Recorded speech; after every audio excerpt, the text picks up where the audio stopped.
යම්කිසි රටක් ගැන මෙන්න මේ අරුම පුදුම කරුණු කීපයවා මීට කලින් අහලා තියෙනවද කියලා බලන්න. අංක 1 නේපාලය. සාමාන්‍යයෙන් ඕනෙම රටක මේ වෙනකොට ගෙවෙන්නේ 2025 අවුරුද්ද. හැබැයි මේ නේපාලයේ විතරක් මේ වෙනකොට ගෙවෙන්නේ 2082 අවුරුද්ද. සාමාන්‍ය අවුරුද්දට වඩා ඒගොල්ලෝ වසර 57ක් ඉස්සරහින් ඉන්නවා කියලා තමයි එයාලගේ සංස්කෘතිය තියෙන්නේ. නේපාලයේ බොහෝ ජනතාව මේකෙන් දිනයන් ලියනවා සහ උත්සව සැලසුම් කරනවා. ඊට අමතරව රාජ්‍ය ලේඛන, මුදල් නෝට්ටු, උත්සව, නිල කාර්යාල සහ දිනපොත් සඳහා මෙම වර්ෂය භාවිතා කරනවා. අංක 2 මේක නම් ගොඩක් අය දන්න කරුණක් වගේම නොදන්න කරුණක්. ඉන්දියාවට හිම වැටෙනවා. ඔව් මේක වෙන්නේ ජම්මු කශ්මීර් කියන ඉන්දියාවේ කෙරවලේ තියෙන එක් ප්‍රාන්තයකට. දෙසැම්බර් ජනවාරි වගේ මාසවල තදින්ම හිම වැටෙනවා. මැයි සිට අගෝස්තු වෙනතුරු පවතින කාලය තුල අලුත් හිම වැටෙන්නේ නැහැ. උස කඳු තුල තවමත් හිම පවතිලා තියෙනවා.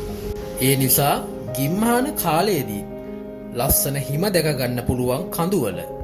නමුත් හිම වැටෙන්නේ නැහැ. මේ හිම වැටෙන කාලයේදී හිම ක්‍රීඩාවලටත් තරුණ පරපුර පුරුදු වී සිටිනවා. ඒ වගේම චිත්‍රපට රූගත කිරීමටත් එම කාලයේ නිරත වෙනවා. අංක 3 කවදා හෝ අහලා තියෙනවද ඉර පායන්නේ නැතුව අඳුරෙම තියෙන මහද්වීපයක් ගැන? ඒ කියන්නේ සම්පූර්ණම අඳුරයි රෑ වගේ. ඒ තමයි ඇන්ටාර්ක්ටිකාව. මැයි මාස සිට අගෝස්තු දක්වා සම්පූර්ණ අඳුරයි. මෙම කාලය තුල තාරකා ආලෝකය විතරක් පේනවා. ඒ නිසා මේකට 6 month night කියලාත් කියනවා.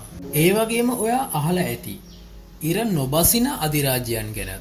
නෝර්වේ මැයි සිට ජූලි තෙක් ඉර බසින්නේ නෑ.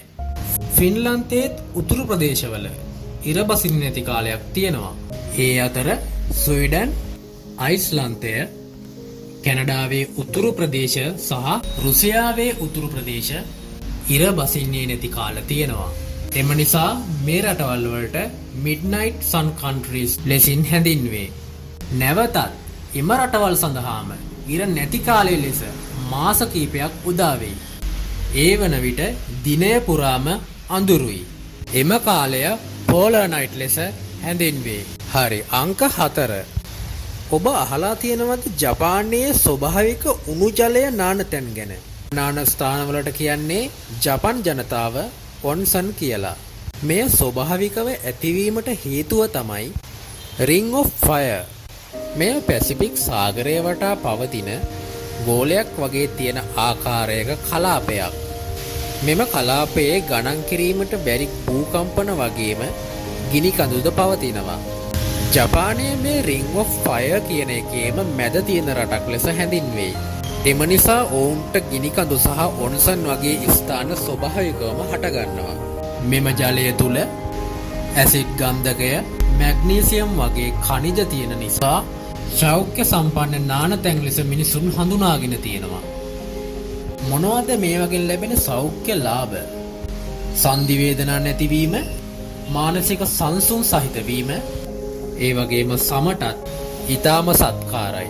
ඒ වගේම මේකේ දිය නෑමට යම්කිසි නීතිද පැනවී තිබෙනවා. ජපන් ජනතාව ඇරෙන්න විදේශිකයන් මේ නීතිවලට වැඩි කැමැත්තක් දක්වන්නේ නෑ. හේතුව දියට බැසීමට පෙර නිර්වතින් තමයි දියට බැසීමට අවසර තියෙන්නේ. ගැහැණු පිරිමි සඳහා වෙන් වූ වෙනම තටාකද නම් කරලා තියෙනවා.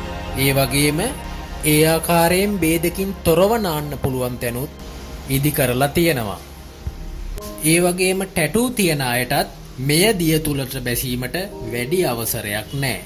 මේ වගේ වටිනා තොරතුරු තව දුරටත් දැනගන්නට ඕනේ නම් මගේ මෑඩ් ඩයි channel එක subscribe කරලා තියාගන්න.